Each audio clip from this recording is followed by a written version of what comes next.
Everyone, நான் தான் உங்கள் தக்ஷன்.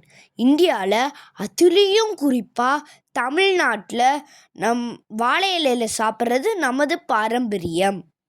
வாழை இலையில் சாப்பிட்றது வெறும் கலாச்சாரத்துக்கு மட்டும் இல்லை, இதில் அறிவியல் பூர்ணமாக பல நன்மைகள் இருக்குது. வாழை இலையில் பாலிஃபினால் அப்படின்ற ஆன்டி ஆக்சிடென்ட் இருக்குது.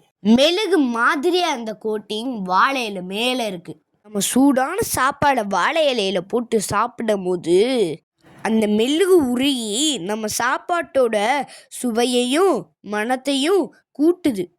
இந்த ஆன்டி ஆக்சிடென்ட் நம்மளோட பசியை தூண்டி டைஜஷனுக்கு ஹெல்ப் பண்ணுது. வாழை இலை நோய் எதிர்ப்பு சக்தியை அதிகப்படுத்துது, அல்சர் வராமல் தடுக்குது. ஆன்டிபயோட்டிக் மட்டும் இல்லாமல் கேன்சர் வராமல் கூட தடுக்குது. தரையில் சம்மணம் போட்டு உட்காந்து வாழை இலையில் சாப்பிட்றது யோகாசனம். இதனால் நம்ம பேக் போன் வலிமையாகி டைஜஷன் நல்லா நடக்குது. ஏதாவது விசேஷ விருந்தினா மட்டும் வாழை இலையில் சாப்பிடாம முடிஞ்ச வரைக்கும் டெய்லி வாழை இலையில் சாப்பிடுங்க.